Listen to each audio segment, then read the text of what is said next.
A ver, la línea está tratando de entrar.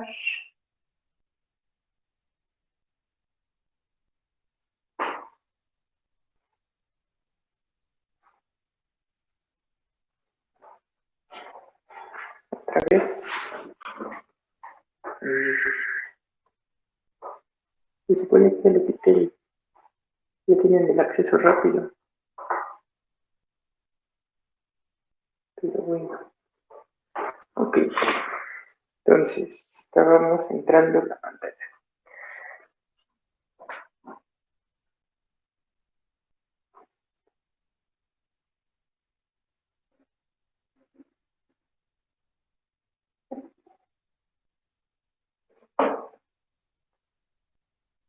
Un poco chueco.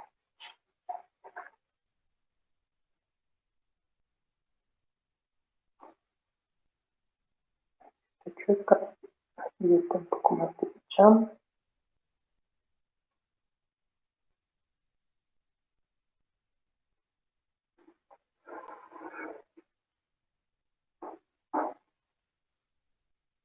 Bien, entonces el siguiente teorema nos va a facilitar la vida, ¿vale? En el sentido que les dije hace un momento. Entonces, teorema. Creo que me habían dicho que no se veía. Teorema. Sea epsilon mayor a 0. Una función f en un intervalo cerrado a, b en los reales es integrable si existe. Entonces déjenme redactar esto diferente. Una función f de a b es integrable si y solo si. Disculpe, Para cada profe. epsilon. Ajá. ¿Sí está escribiendo con blanco? ¿Sí? Ah, ok. ¿No se alcanza a ver? Yo batallo para poder ver. Es que se ve un poquito bajito. A ver, déjenme apagar la luz. Que luego eso va a ser.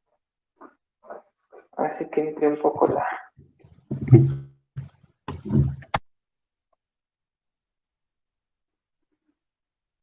¿Estoy bien? Sí. Estoy en el DG.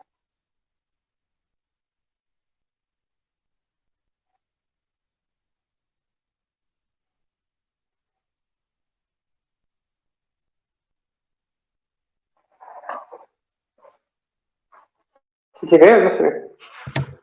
Sí, profe, se ve.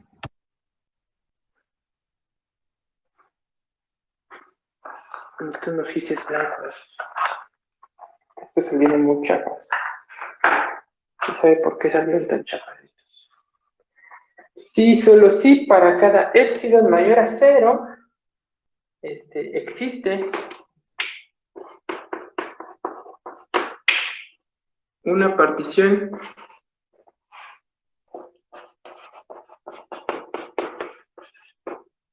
P del intervalo al que. ¿Cuál es la condición?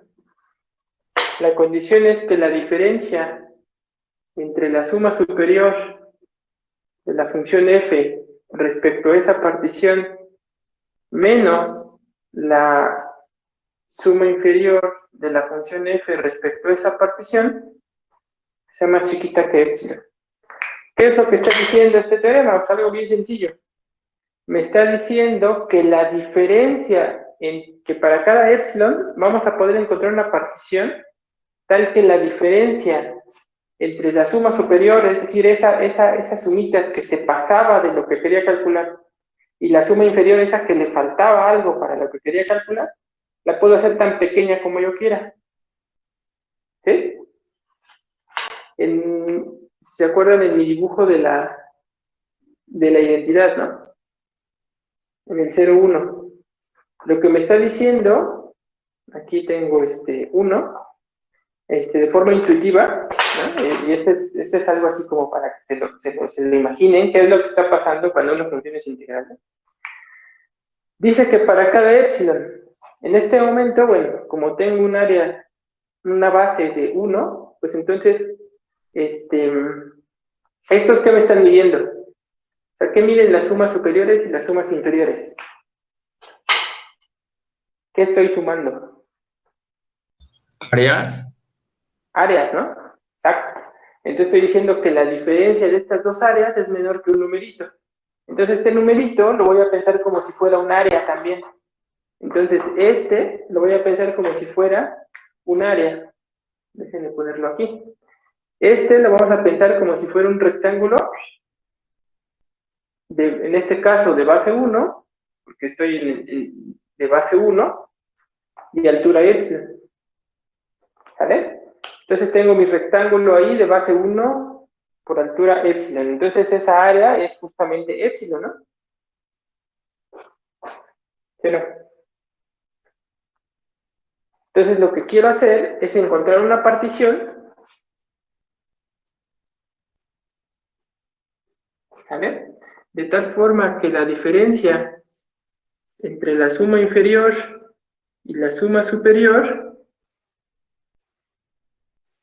¿quién es la diferencia entre la suma inferior y la suma superior?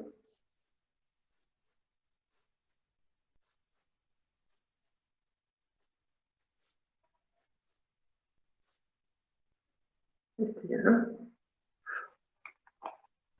La diferencia entre la suma inferior y la suma superior, ahí voy, ¿eh? Para que quede más o menos claro el dibujo. ¿Quién está tratando de entrar? Bien, ahí está. A ver, me acerco al dibujo para que lo vean bien claro el dibujo.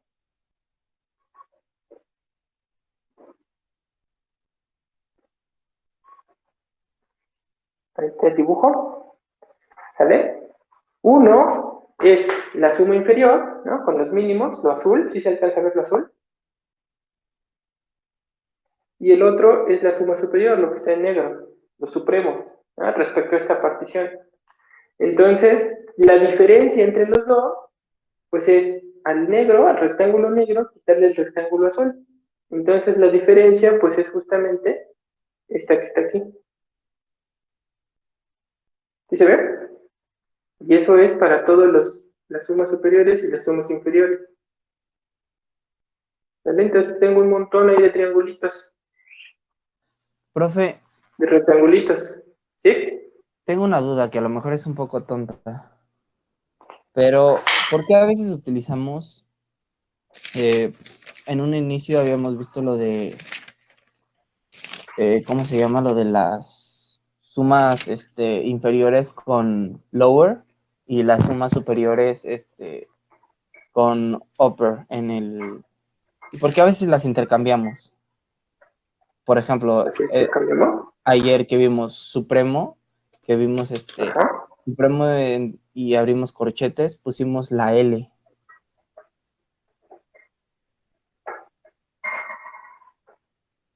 Pero no estamos intercambiando nada. Pero normalmente, bueno, en un inicio habíamos visto el Supremo con la U porque era lo de, por así decirlo, como upper, ¿no, profe? Sí, pero te estás confundiendo. A ver, Ajá, me estoy confundiendo, déjame no sé por qué. desconfundirte. ¿Sale? O sea, son cosas distintas. Fíjate. Cuando nosotros calculamos una suma inferior, ahí utilizamos un numerito, ¿no? Que lo llamamos MI minúscula. Déjame ponerlo con negro para que se vea mejor, ¿no? A estos los relacionábamos con los MIs, ¿sí? A las sumas, Sí, a las profe. sumas inferiores, ¿Podría alejar un con poco la MI. cámara, profe? Sí, ahí voy. Porque se me olvidó. Ahorita que volteé ya vi.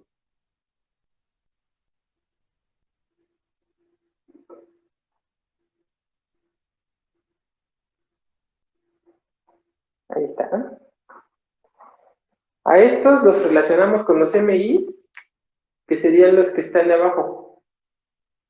a estos de aquí los relacionamos con los MI mayúsculas, que son los supremos. ¿Sí? Sí, profe. Hasta ahí bien. ¿Vale? Cuando nosotros dijimos, fíjate en el conjunto de todas las sumas inferiores. Aquí esta es una suma inferior, con los ínfimos, ¿no? Porque estos son los ínfimos de las imágenes. Tal es que la condición esta, ¿no? De que esté en el intervalo, que X esté en el intervalo TI menos 1, TI. ¿Sí?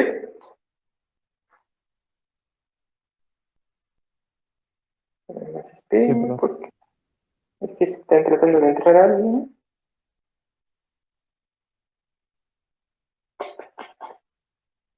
Activar, presentar, iniciar, cancelar, presentar, bueno,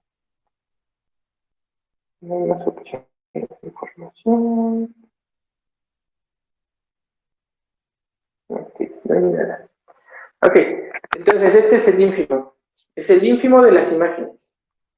Después dijimos, pero eso fue para una partición.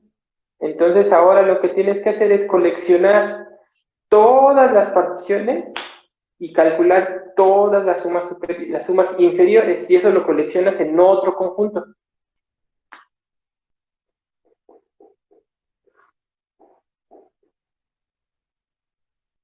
Tarjeta es una partición.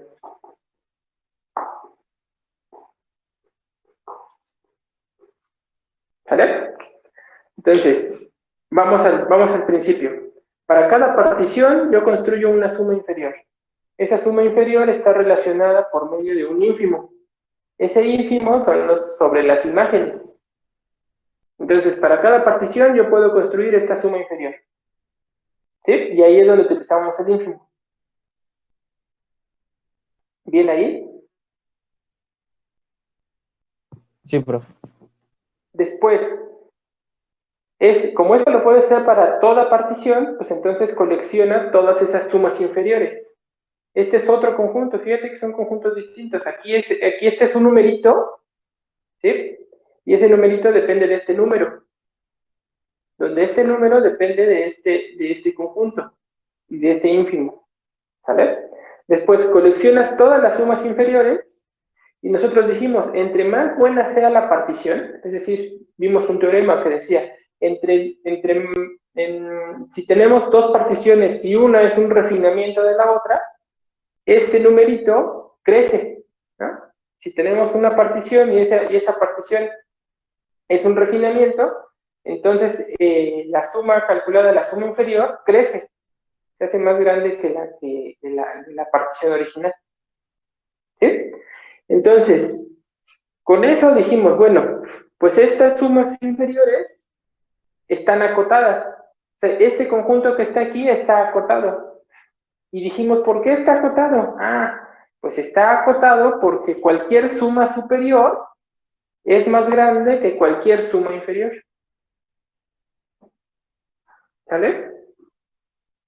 Eso también se mencionó. Cualquier suma superior es más grande o igual que cualquier suma inferior. En particular, lo que estoy diciendo es que este conjunto que está aquí, es un conjunto acotado. Superiormente. ¿Está bien? Sí, profe. Y entonces, como está acotado superiormente, entonces existe su supremo.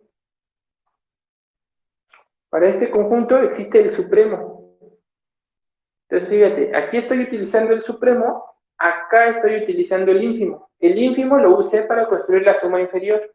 El supremo lo estoy tratando de construir para compararlo con el ínfimo de las sumas superiores. ¿Sí?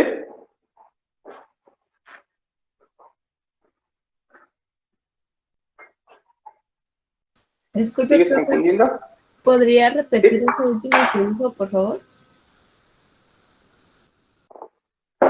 Lo último que dije. Ok. Entonces, como este conjunto es acotado superiormente, me pregunto quién es el supremo. ¿Sí? Por una construcción análoga también tenemos el conjunto de las sumas superiores.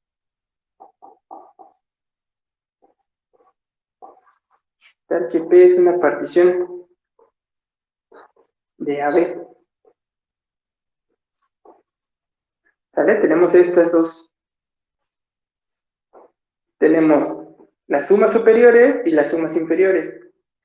Por la misma razón, dado que una suma inferior es más chica que cualquier suma superior, entonces tenemos que este conjunto está acotado inferiormente.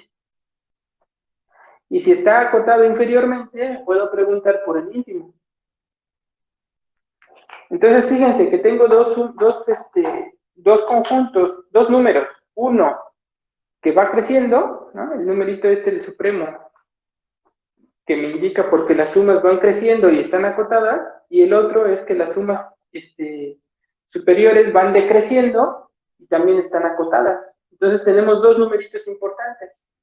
La pregunta natural sería, ¿qué pasa cuando son iguales? ¿Sí? ¿Qué pasa si el supremo de las sumas inferiores es igual al ínfimo de las sumas superiores? Eso, si esto es igual, entonces a ese numerito decimos porque la función a, b, la función f en el intervalo a, b se porta de forma bonita. ¿Cómo le vamos a decir cuando esas funciones se portan de forma bonita? Les vamos a decir que son funciones integrales, es decir, tienen una propiedad interesante, ¿sí? Entonces, esa propiedad se llama que la función es integrable, y a ese numerito curioso le vamos a llamar la integral de la función f en el intervalo a, b.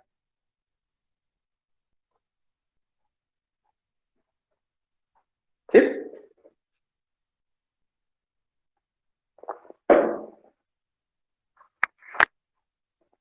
Aquí podríamos detenernos un poco, ¿no? Déjenme platicarles un poco. Históricamente, a ver, déjenme citar, ya me cansé. Históricamente, se desarrolla primero el cálculo integral. El cálculo integral, digamos, tiene una mayor utilidad para las personas en el mundo real, ¿vale? Que el cálculo diferencial. El cálculo diferencial, pues, tiene un origen un poco más misterioso, ¿no? Más, pues más complicado de entender cuando uno es estudiante. El cálculo integral no, el cálculo integral es muy natural. Es más, es tan natural que nos los enseñan desde la primaria. Desde la primaria nos tratan de enseñar a calcular áreas, ¿sí? Obviamente en la primaria simplemente que nos dicen, el área de un círculo es tal, el área de un triángulo es tal, el área de un paralelogramo es tal, el área de un pentágono es tal, el área de un hexágono es tal. En general, el área de un enágono es no sé cuál, ¿no? Y ahí les van diciendo, ¿no? Perímetro por apotema, perímetro por quién sabe qué, perímetro por bla, bla, bla, ¿no? De los triángulos, el área de un triángulo se puede calcular de varias formas, con una fórmula que se llama la fórmula del semiperímetro, creo, ¿no? O sea, hay un montón de cosas, ¿no? Pero en realidad en la primaria pues nos las enseñan así, ¿no? Vamos a talachearle un rato, pero les voy a decir la fórmula, y ya a partir de la fórmula pues ya nos vamos a poner a hacer cálculos, ¿cierto? Y bueno, en la primaria, no, desde la primaria, la educación siempre nos enseña, o siempre nos ha dicho, o bueno, si no les enseñan desde el principio,